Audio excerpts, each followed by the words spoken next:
আসসালামু আলাইকুম এভরিওয়ান। নতুন একটি ভিডিওতে আপনাদেরকে ওয়েলকাম। আজকে আমি ক্যালকুলেটরের মাধ্যমে কিভাবে বয়স নির্ধারণ করা হয় সেটি আপনাদেরকে দেখাবো। অর্থাৎ কিভাবে বছর, দিন এবং মাস বের করা হয় সেই বিষয়টি আজকে আপনাদেরকে আমি দেখাবো। তাহলে বন্ধুরা চলুন ভিডিওটি শুরু করা যাক। ক্যালকুলেটরের মাধ্যমে বয়স নির্ধারণ করতে হলে প্রথমত আমাকে সার্চ বারে যেতে হবে। সেখানে গিয়ে সার্চ করতে হবে ক্যালকুলেটর। ক্যালকুলেটর সার্চ করার পর ইন্টারে ক্লিক করব। ক্লিক করার পর তারপর উপরে থ্রি ডট মেনুতে আমরা ক্লিক করব। ক্লিক করার পর এখানে ডেট ক্যালকুলেশন এখানে আমরা ক্লিক করব। ক্লিক করার পর এখানে ফ্রমের মধ্যে আমরা এখানে নিচে অপশনে ক্লিক করব। প্রথমত আমাকে বছরটাকে সিলেক্ট করতে হবে।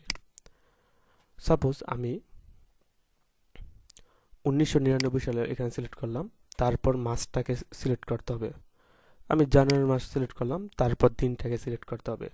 জানুয়ারি মাসের 1 তারিখে আমি সিলেক্ট করলাম। তাহলে দেখা যাচ্ছে যে আমি 1999 সালে জানুয়ারি মাসে 1 তারিখ সিলেক্ট করলাম।